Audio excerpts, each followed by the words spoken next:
It's Mama Goose, the pomoni, I got the potato, let's eat it. Remember to wash your hands, bow your head for praise. The best of you to thank Mama for the food you taste, 'cause Mama Goose Kitchen is serving you up, yeah. Today I am serving succotash. Do me a favor, hit that subscribe button, like, comment, and tell Mama what you liked or didn't like about the video. So here I am, I'm showing you the onions, the basil, the cherry tomatoes, the corn, and that stuff that needs to be cut up. That's the okra, lima beans. You want to get them on, start cooking. So putting the lid on there.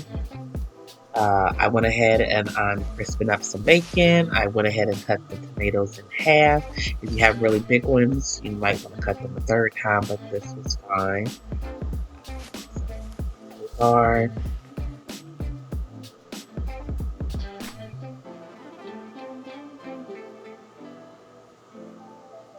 I showed it so long, but there they are. Right, the bacon is getting crispy for me. It's always a good bacon shot. So you want to cut the corn off of the ears, and I used a little bowl trick, and this is just me showing you. You just glide the knife down the base of the 4 ears.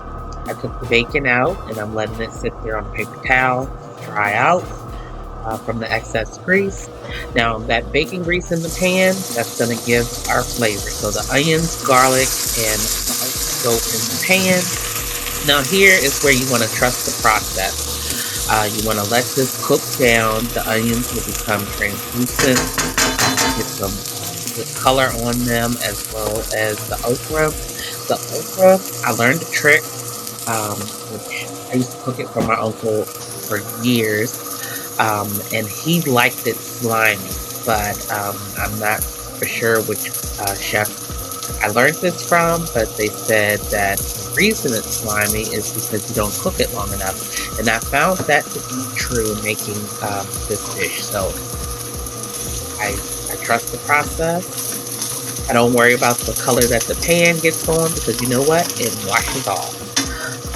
So you see this process, cooking it down, and I was really surprised. I never would eat okra because cooking it for my uncle, it just looked beyond anything I could eat. So, but this, I love this dish. Now here I'm making it for a person that I work for, the personal chef. So, she requested, which she requests quite often. So, yeah, she loves it too. So that is the lima bean steeping. All right, I went ahead and drained them and have it just sitting there. I'm going to combine that with the corn that has been cut off of the ear. There it is.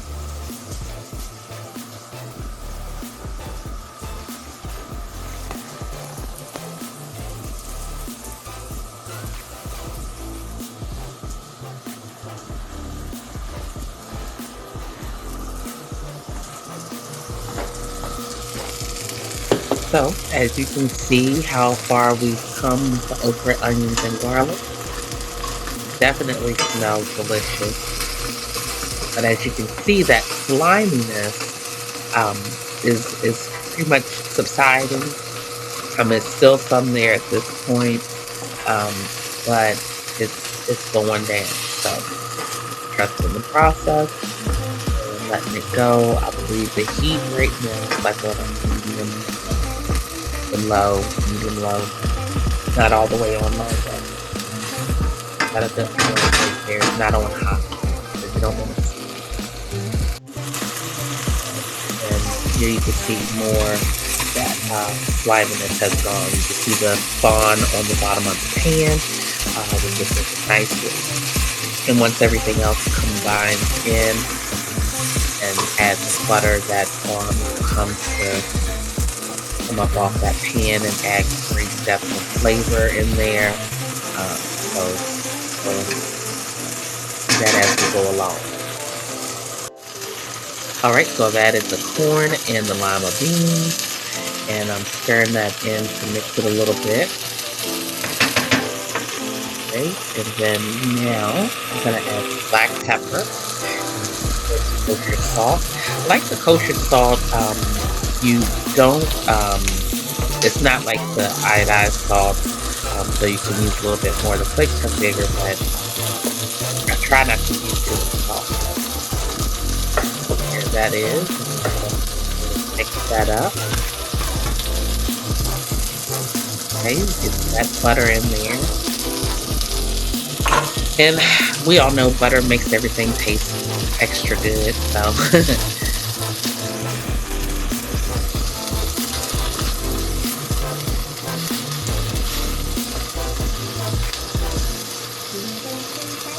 And I have to tell you, I was very surprised when I first tasted this dish. It was just, didn't expect it, but it was good. I guess I was just gun shy from that okra.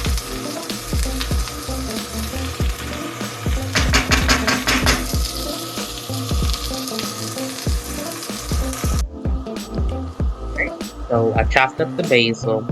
I will say that basil bunch wasn't a good bunch because there should be more basil going in it, but out of the pickings that I had, it was a brand new pack. That was all that I could get from it.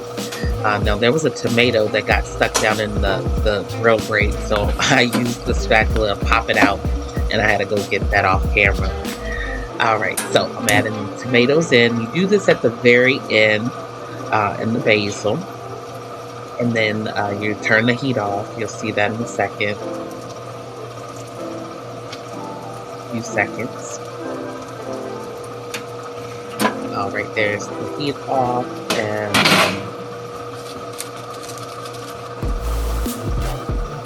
be stirring that up here, and adding the bacon, fresh bacon up.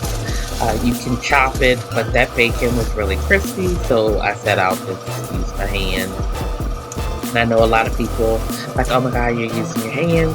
I am a very clean cook. I believe in being clean, and the person that I am preparing this for, she has no problems with me using my hands, so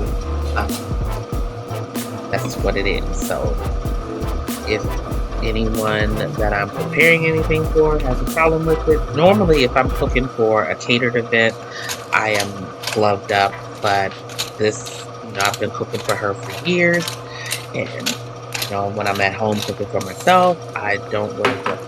I'm just very clean in the kitchen. I clean as I go. That's what it is. So I just added some more salt and pepper. I'm going to be adding some butter. The butter, again, the recipe only called for like 2 tablespoons of butter in the whole dish, but I think I used a half a stick, I believe, throughout the whole thing, and the butter is needed.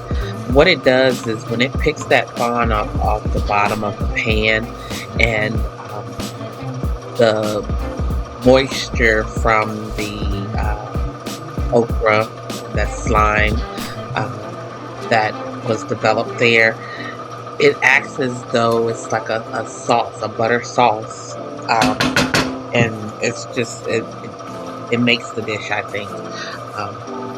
So yeah, I don't think the intended recipe intended for that, but I just found that because this is probably 5th or 6th time that I'm making this here.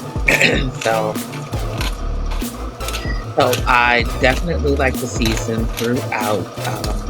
Do it in layers, that way you have a well-seasoned dish. It's not overly salty, but I love black pepper, and using that cracked black pepper is so much different than using this regular pepper that you get from the grocery store, the regular one. That black pepper is more pronounced, and it's really good.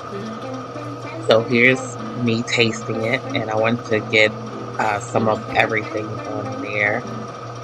And yes, it was good. I was speechless.